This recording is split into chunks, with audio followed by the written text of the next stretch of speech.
The X Zone Radio Show with Rob McConnell is largely an opinion talk show.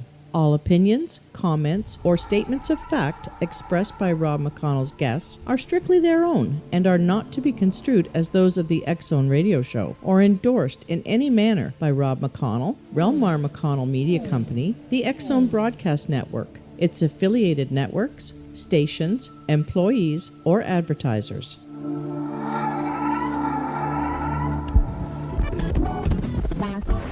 All Hit Radio.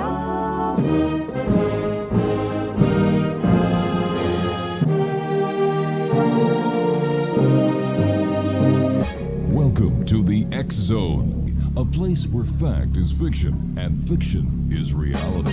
Now, here's your host, Rob McConnell.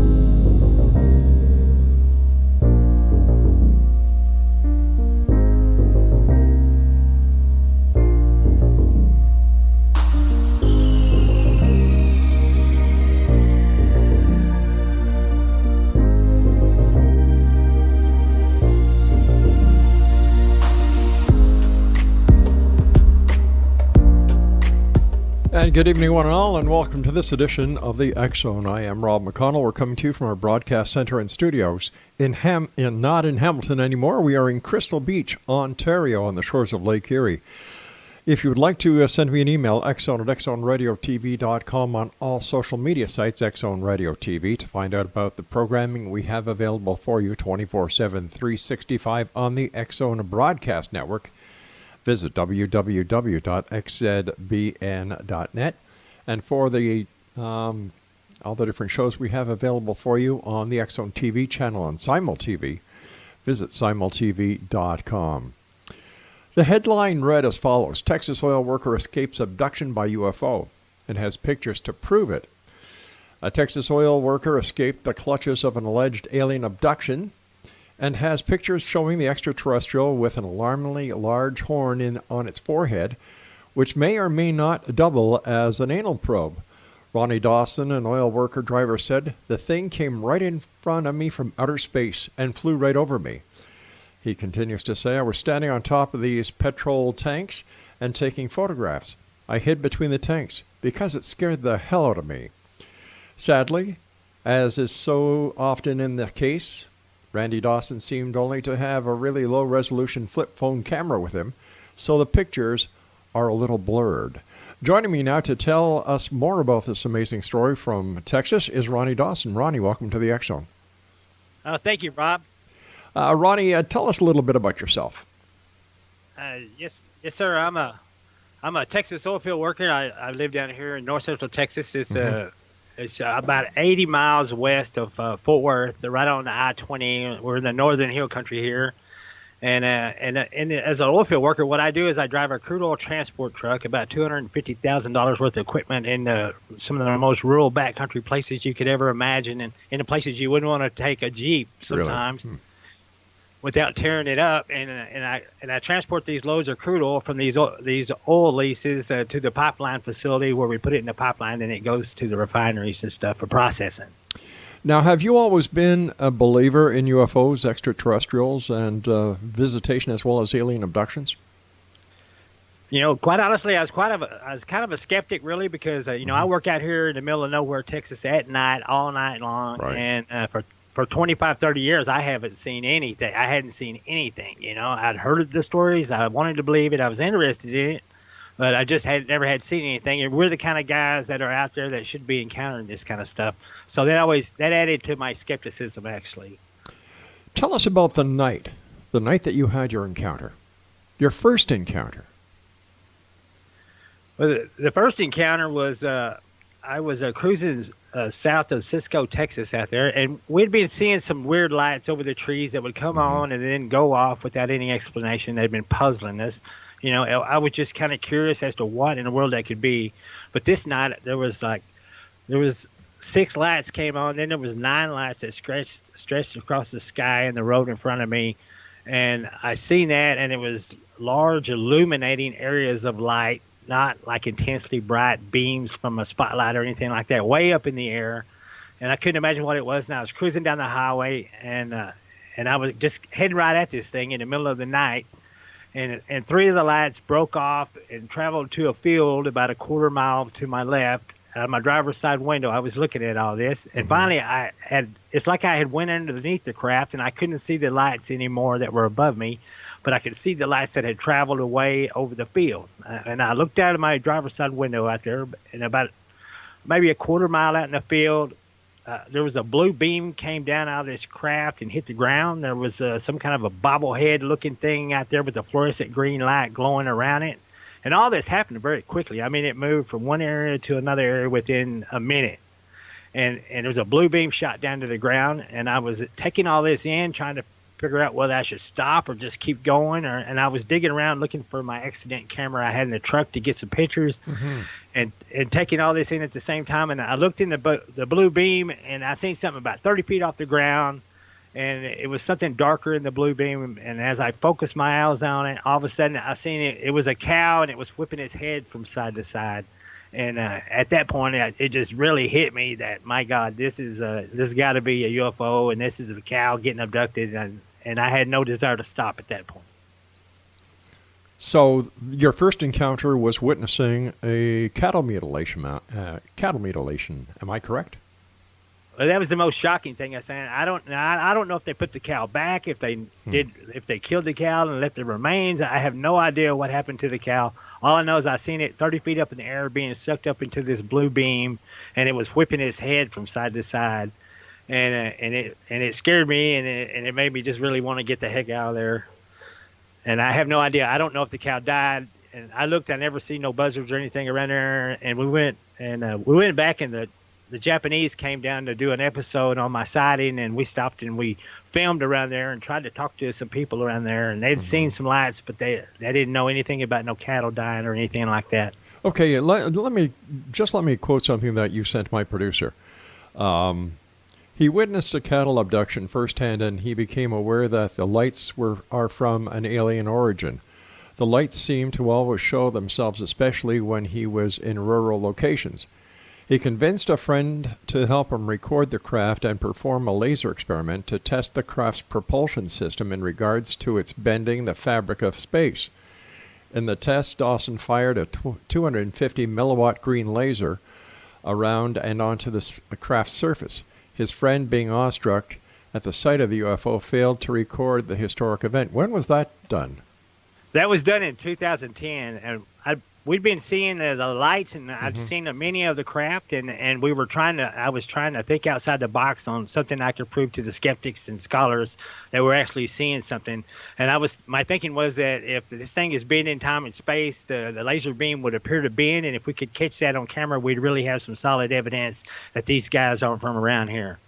And that was the whole idea behind this process. Okay, but when you say that bend time and space, how did you come to that conclusion that this is what was happening, and the propulsion and the appearance and disappearance of the craft had something to do with that?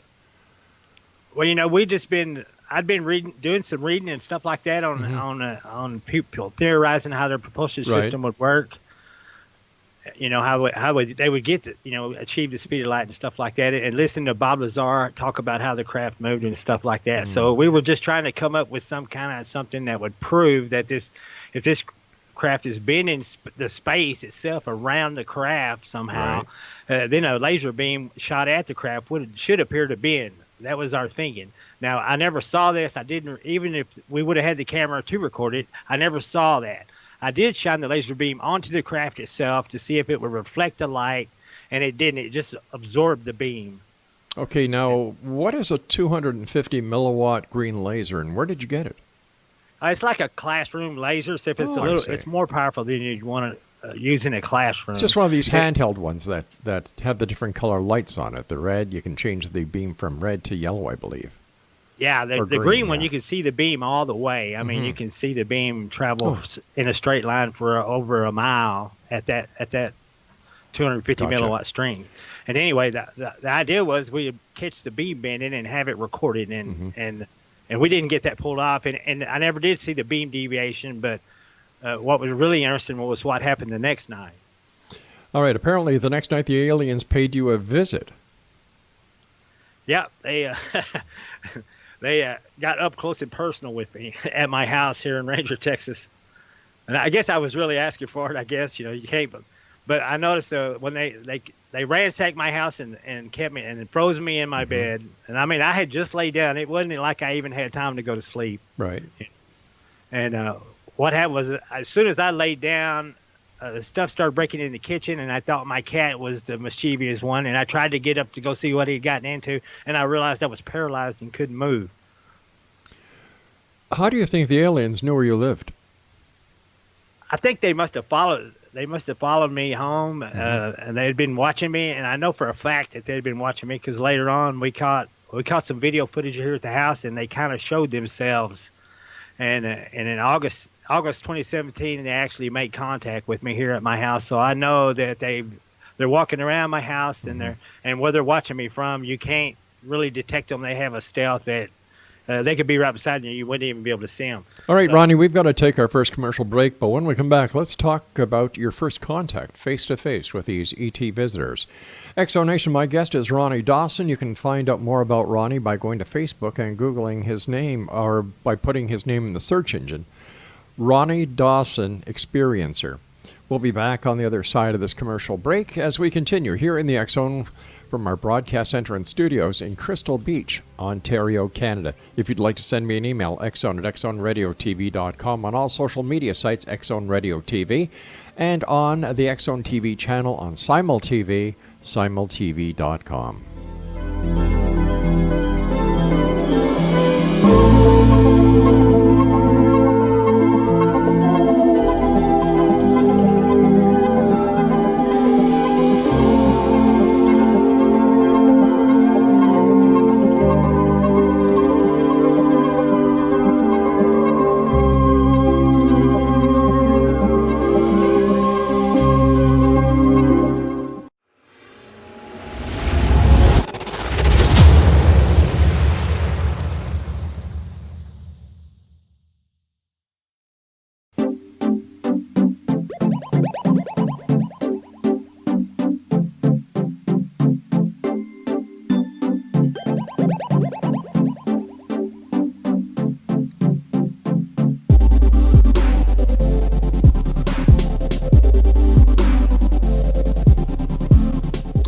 Welcome back, everyone. This is the X-Zone. I am Rob McConnell, and if you'd like to find out more about my guest this hour, his name is Ronny Dawson, and you can go to facebook.com/Ronny-Dawson-experience.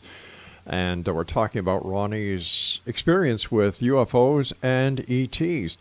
Ronnie, once again, in the information you sent to my producer, the next night the aliens paid Ronnie a visit in his home in Ranger, Texas. They held him hostage while they ransacked his home until they reached the point where the laser was stored. Dawson was fully conscious but unable to move as he was held in place by some invisible force. He watched helplessly as 3 ETs he described as insect-looking, ran about the house for the laser. A year later to the day, Dawson was approached at work. This time he managed to capture photos and video of the craft. The craft appeared and approached within 50 feet of Dawson and sent him into hiding. Why do you think the ETs would follow you, visit you the next night, just to get a small handheld laser? I have no idea why they did. Okay. I think it maybe is. I thought it was maybe a retaliation for shining it on the craft, and when I shined that thing on the craft, I was really worried that they were going to fire theirs back, and we'd be turned to ash right there on the spot. It was scary doing it, and the next night I had no idea that they were going to come make appearance at my house, and these little things run about my house, and it scared me. And I had a cat in the house, and it scared him too, and he came and jumped on the bed with me. Was there anyone else in the house besides you and your cat? No, at that time I just lived here by myself, and I leave enough lights on in my house that I can kind of see to move around and get up and get a drink, go to the bathroom. Now, was there damage done to your house? Every drawer and cabinet in the whole house was open when the ordeal stopped. Wow. I mean, everything was open, and some glasses had been knocked over. There was a lamp that had knocked over and broke. There was a few things broken, just minor stuff. But mainly they just opened every drawer in the whole house and went through it. But I didn't find anything missing, including the laser. It sounds as if it was a home invasion, for goodness sake. Yeah,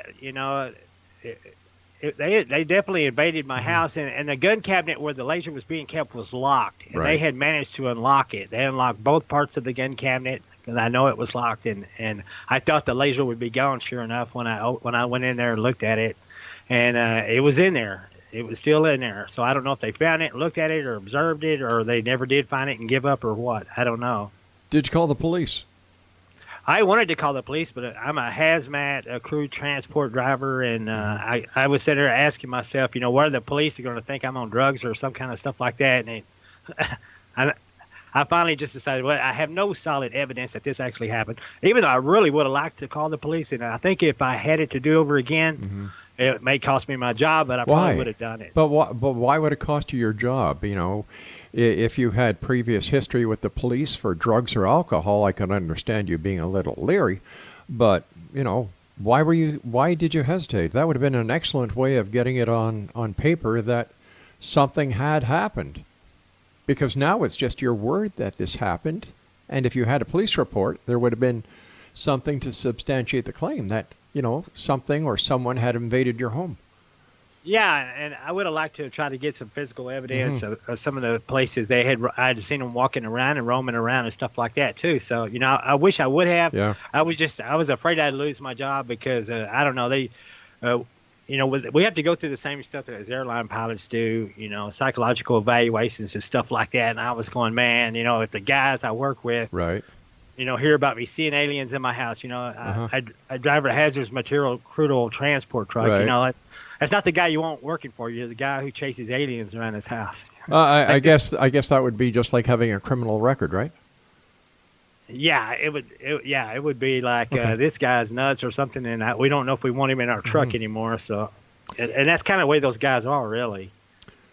Okay, so what happened after that? Now, apparently, you were visited by work at your place of work. Who visited you? Who were they? Where did they come from? And what did they want? It was actually 1 year to the day that they invaded my house. And I hadn't seen anything for a year. And I kind of thought, man, they're just done with me. As scary as it was, I'll never see anything like that again. And I was just at work doing my job at night. And it wasn't that late at night. It was about 10 o'clock at night. Or I think more closer to 9, I think. It wasn't that late in the night. And all of a sudden, I was driving up on this lease, and I seen some lights over amongst behind the trees, something that was sitting on the ground, and the lights came on it, and it took off, and it looked like it was going to pass right over my truck. And I was on the phone, and I told my friend, I said, I got a UFO here, I got to get a picture. And I was hanging out of the window up to my waist and get my camera ready to take a picture, and then the light just blinked out, just like it always does. They just turn everything out or something, man. It just goes to dark, and you never hear anything, but they reappeared out over the field, and they reappeared out over the field, and I thought, I knew they didn't go away. They're still there. And for a solid hour, I was watching this thing move around, and at one point it sat on the ground, and I thought, I got to get a video of it, see if I could catch that. I could see something moving around, looked like outside the craft, but it was in the distance, so I recorded it. I started recording this thing. It kind of leapfrogged like 100 yards and went down to the ground again. And then it shot up in the air, and it went about 1 mile in 2 seconds. And it was blinking yellow, red, and blue the whole time it did it. And then it just stopped 1 mile away in the air. And I actually caught that on video. I still have that on video. You can see it on my YouTube, Ronny Dawson YouTube channel. Did anyone else see these sightings? Was there any report that you were able to find in the newspapers or anywhere else that other people saw this strange craft and on the same date and time that you did? Well, I looked for other people to see it because there was a lot of activity going on that night. It went on for a solid hour.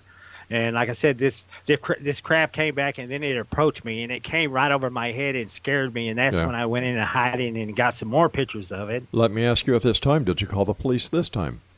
No. Why not? No, I did not. Why not? I don't know. It's just I was just so caught up trying to catch some footage of it because I'd been reporting this stuff to MUFON, and they were challenging me to catch some video, catch some pictures.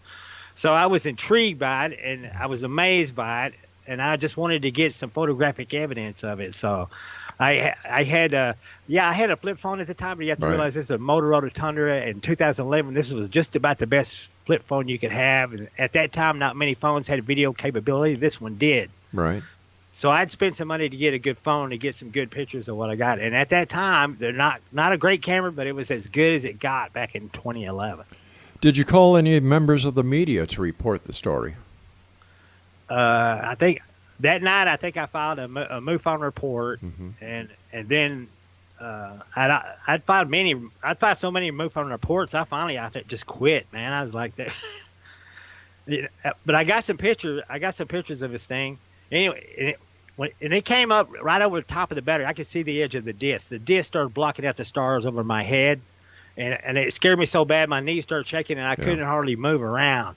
And I was walking around there, and I stopped the loading process, and I went and hid under the battery. And then and I thought, man, the battery could blow up because I just sucked oxygen into it. It's flammable as all get out. So I moved away from it in case it exploded. I watched the disc move right over my head. A huge compartment with a light inside it came on up underneath it. And from my hiding spot, I leaned around. It took every bit of courage I had to lean around the side of this thing, and it took a picture of the light compartment. And that's the compartment that has an alien in it, and it looks like a horn on its head. And I found out later in 2017, this alien that I caught in that compartment is the same one that came and visited me in my house here in Ranger, Texas. How did you find that out?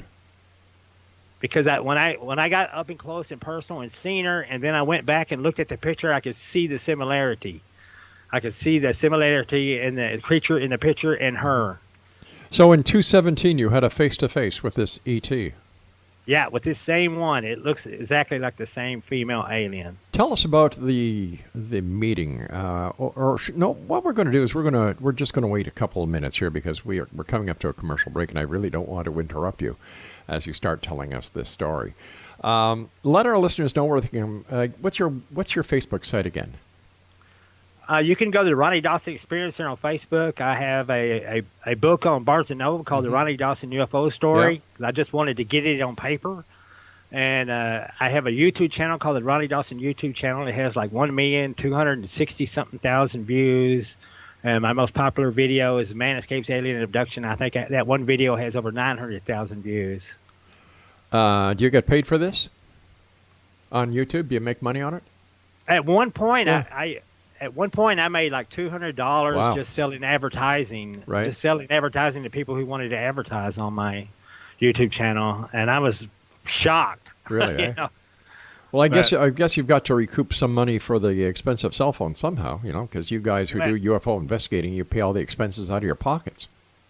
Yeah, it's certainly not a money-making deal by no means. Right. I mean, I got $200 one time, and then it was like $50, $20 a month. I'm not getting anything now because you have to have, like 50,000 views a month before you start getting a check. All right, Ronny, stand by. You and I have to take our news break at the bottom of the hour. Next on Nation, Ronny Dawson is our guest, www.facebook.com/Ronny-Dawson-experience. And we'll be back on the other side of this break. And don't forget, you can always go to Amazon and Barnes & Noble online and get a copy of his book. I'm Rob McConnell. This is the X Zone. Don't go away.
Ronny Dawson is my special guest of this hour. Exonation, www.facebook.com// Ronny-Dawson-experience. Ronnie, before we went to the break, we just started talking about a face-to-face experience that you had with the ET that you had witnessed earlier on, and the date of the meet and greet between you two was sometime in 2017. Tell us what led up to that meeting, what happened at the meeting.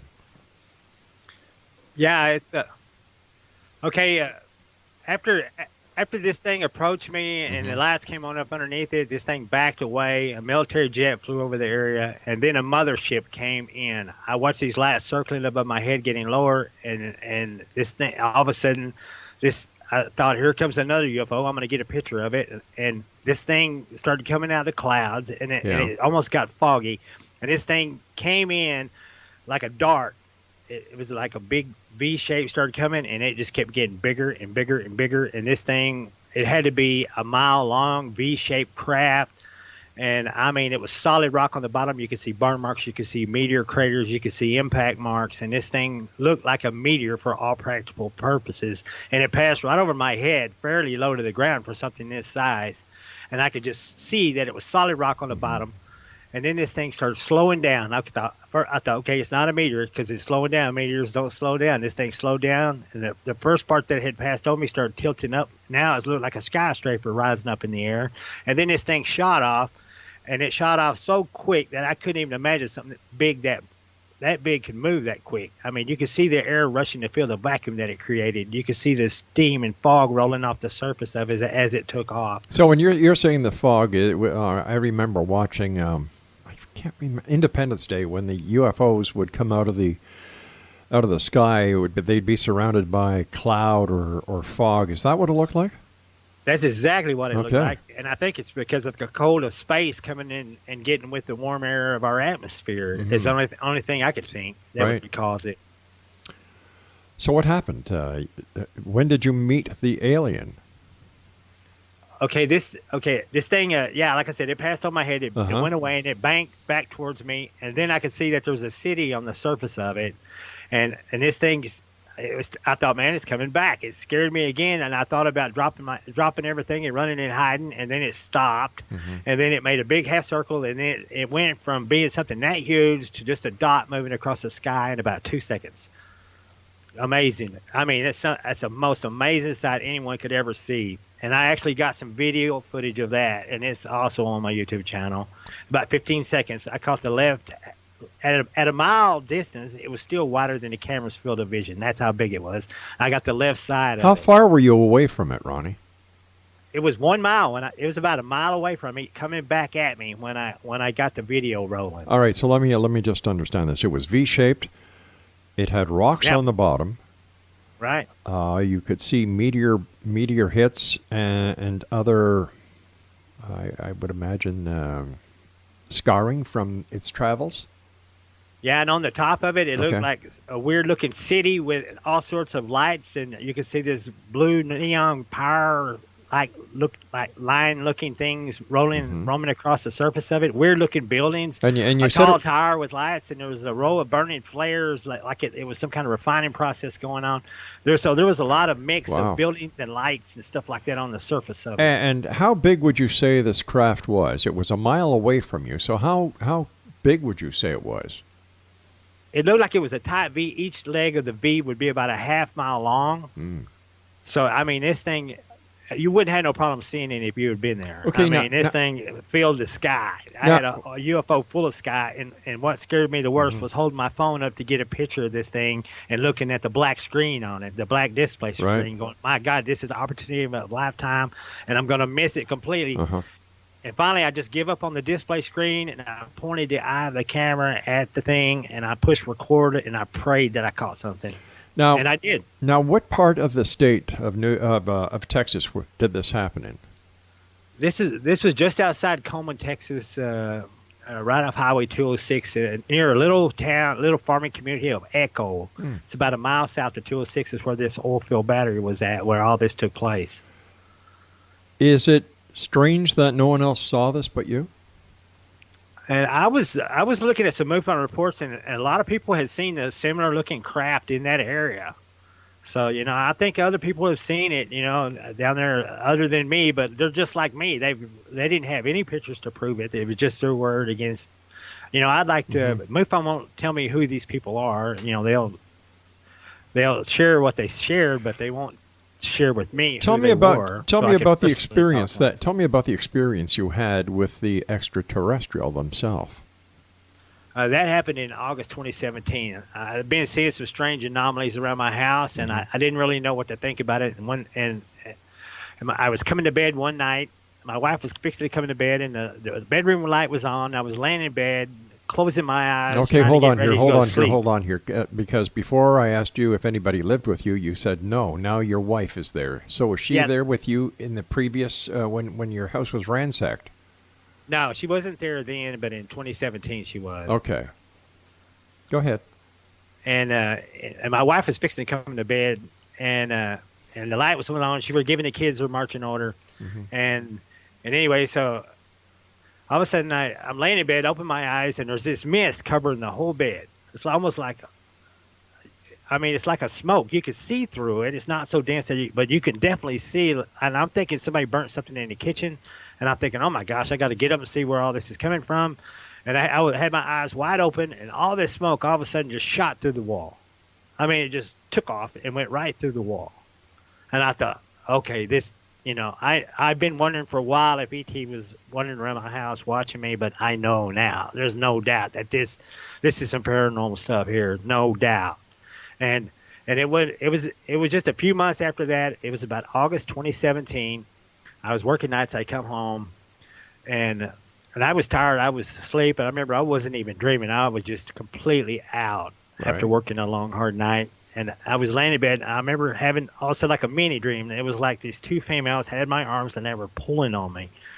And then I slipped out of their grasp, and automatically it's like I went back to sleep. And I remember kind of thinking to myself, man, that was a weird dream, And then all of a sudden it happened again. I was dreaming, and there's these two women. They had a hold of my arms, and one of them said, "Help us!" And I thought they were like pulling me out of a manhole or something, and they were pulling on me, and I was helping, trying to fight to get loose, like I was stuck in a hole or something like that. And finally, they pulled me loose, and all of a sudden, I popped out what I thought was a hole, and I was standing there. And I was going, oh, thank you. And the first thing they do is start apologizing. We're sorry for interrupting your rest. We're from another world, and we need to have a conversation with you. And I'm thinking, oh, thank you. And I'm like, no need, and I looked around, and I realized I'm standing in my room. My body's still asleep. Somebody's sleeping in the bed. I'm not really sure it's me, but I'm thinking, okay, I'm standing beside my bed. Then I looked, and I'm standing in my bed. I don't have any. From the knees down, I don't have any legs. I'm actually standing in the bed. And then I look down, and I kind of freak out because my legs are in the bed, or I can't even see it. It looks like I'm standing on my knees with no legs on the bed. And I try to walk, and then I kind of fall forward, and my hand goes out, and I put it on who's sleeping in the bed. I wasn't sure at that point, but it's actually me sleeping on the bed. I reached out, put my hand out because I was falling. The two aliens grabbed my shoulders to try to help hold me up. And I remember my hand goes into my leg, and I feel it rest on my bone in my leg for a second. And then all of a sudden, it goes right through my bone like I broke my own leg. And then I could feel the softness of the mattress underneath. And then I'm freaked out. So I pull my hand back. And these aliens are trying to help. They walk. I basically weighed out of my bed, and then all of a sudden there's my legs. It's like I had legs from the knee down, but I was submerged in this bed, and they walked me out of the bed. And then I realized that okay, this is really weird. And I looked at the person sleeping in the bed and realized it's me. And I looked around, and it's my bedroom. And I'm thinking, it's some women and my wife had got to play a joke or something like that. And then I got to looking at these girls, and they are, and I could see that like one is very tall and athletic looking, has very short black hair. She has a big ruby thing stuck to her cheek. I first thought it was a birthmark, but after I got closer to her, I could see that it was like a really elite, really nice carved like ruby. It stuck to her cheek. She had like a diamond in the center of her forehead. She had like a tattoo on her cheek. And the other one the other one was a little bit shorter, and she's a lot more muscular, and she had big hair. And then when I looked at her face, she was a very attractive woman, and then all of a sudden, right down at the tip of her nose and her chin turned into like a cat's mouth. Oh. And I seen whiskers on her upper lip that were like that, like they had trimmed, and it kind of reminded me of porcupine quills. And I was like, oh my goodness, man. Okay, they're not kidding me. They're not from here. This is real. This is really going on. And so I'm sitting there, and she said, look, I said, this is a rift between your world and ours, and this is where the people of your world are going to meet the people of our world, and this is where we are going to meet. And it's safe for biological harm here. We're safe for physical violence here. And she said, you could move through solid matter here. And she had me put my hand on the other female's face. And she said, okay, now just push. And I pushed, and my hands slowly started going into her head. And I could feel the skin. I could feel the flesh on her face. I could feel her hair. And as I pushed, I could feel what felt like her skull. And then I pushed a little harder, and then I could feel like the brain matter inside her brain. Ronnie, we've got to take our break. Please stand by. We'll continue this and wrap up this hour here in the X Zone with Ronny Dawson on the other side of this break. Don't go away.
Exonation Ronny Dawson is our guest this hour. On Facebook, he can be found facebook.com/Ronny-Dawson-experience. Ronnie, before we left, we were just, you were telling us about the face-to-face contact that you had with two alien entities in your bedroom at your home. And they were giving you reasons, or they were telling you that contact was going to happen. And what else did they tell you, Ronnie? Well, they told me that we had probably a 45-minute conversation, and they said they had found our world because of nuclear testing had sent light and radiation into their parallel universe, and during investigating it, because they said they had been at war and they had been attacked, and one of their planets was badly damaged because of an interdimensional weapons, and when our nuclear explosion sent light and radiation into it, they investigated it, they came across us, and they said that they were not the first, they're not the only aliens, they're like a federation of many aliens, right? And they had been fired upon it, and they warned me. They said our nuclear testing could set off their defensive countermeasures, and it would be very bad for us. Why did they tell you? I have no idea why they told me, and actually I told them that I'm not the person that they should tell. And what did they say? And basically what they said was that they're going to have when they have open contact, and they're working on it. They said they're working out some bugs right now. They're working on it, and open contact's going to happen, and it's going to happen in this rift between the dimensions because, like they said, they had me put my hand on that just to show me that you can't cause physical harm here because you can move through solid matter. And the funny thing was, at that time I was talking to these guys, and my wife walked through the bedroom. Now this is about 9 o'clock in the morning, you realize. So she walked through the bedroom, and I'm sitting there with these two aliens, and I watched my wife walk right through the bedroom on her way to the bathroom, and I'm like, why didn't she stop? I was like, they said she can't hear or see us. They can't see her, or they said we watch you guys. We watch you from here, and you cannot hear or see us from here. And I seen her. She walked back out of the bedroom. She stopped and she looked at us.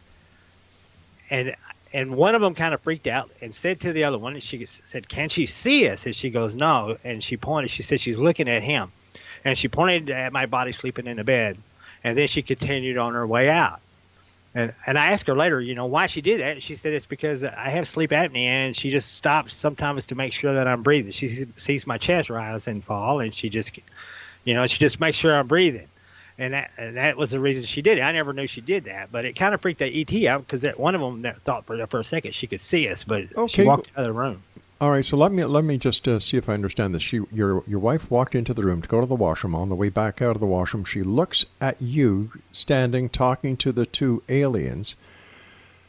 And the next day, or later on that day, when you're awake, you asked her why she did that. And she said, well, she stops and looks at you while you're asleep because you've got sleep apnea, right? That's right, yes. So why would she look at you standing up if you were laying in bed? No, we were standing beside my body, sleeping there in bed, and she looked our direction. I mean, she did not look right at me. She was looking our general direction. How do you know this just isn't a dream? I asked myself because I didn't really want to say anything unless I investigated that myself. Because even with the UFO pictures and everything, I've catch a lot of flack from the skeptics and doubters and so-called armchair debunkers, and I was thinking myself, okay, I don't want to say anything unless I really know. How am I going to know this is real? My wife was wearing the same clothes. Yeah. That I seen her go through it. She told me that she did go through there. She did stop. And then I was sitting there thinking to myself, just running it through my head, and I thought, you know what? I have two pictures on the wall, and in one part of this encounter, I asked them to show me where they came from, and they had me walk through the wall so I could see their world through this dimensional stargate or whatever, how they got here. They instructed me to walk through the wall, and I had to walk to this picture that's hanging on my wall, and I remember going really slow because I was afraid the glass. I wasn't comfortable with moving through solid matter yet. I was afraid the glass would cut my face. But when I was working that day at work, I was thinking, you know what? I don't think that picture has a glass in it. I think it's just like the picture on the other side of it, which is solid wood. It's just like paper on wood. There's not a glass there. So I came home excited because I remember when I walked through that picture, I remember the glass. And then I remember inside the wall, there was a stud inside the wall that passed through my right shoulder. And I remember I had to struggle harder to get through the stud in the wall than I did the sheetrock. Right. It was harder to move through it when you're moving through solid matter. And then I came home, and I was anxious to see if there's actually glass in this picture or not. And when I came in and looked at the picture, it did. The one on the side of it does not have the glass. This one has glass. I walked up to it. It hits my face, right in the middle of my face, right where I remember it hit me. I went and got a stud detector. I checked the wall. Right where my right shoulder would have went through the wall, there's a stud in the wall. So there were several different things that helped confirm that this is a real deal. Plus the fact that I've seen them, plus the fact I've recorded them, plus the fact they've been in my house and I've seen them moving around and have photographic evidence of their being in my house watching me from there. But once again, I have to ask you this as a former police officer myself. How come you didn't call the police to make a report that somebody had been in your house? How come you didn't call any authorities when you saw this 1.5 mile by 1.5 mile by 1.5 mile UFO? Something doesn't ring right here. Well, to me, I don't know. It's just that's the kind of stuff, when you're in my business, man. I mean, I would never hear the end of it. Are you afraid of the police? No, finally, I've came out and told everybody. At one point, I decided this is way too important to keep to myself, and I came out and I told everybody. But no, I haven't went back and called the police, and I don't think the police would do any good. If I had one iota of a thought that would help, that would accomplish anything, I would have no problem with doing it. But I just.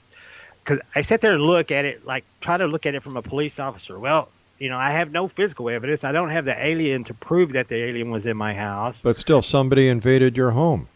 That's against the law. That is a police matter.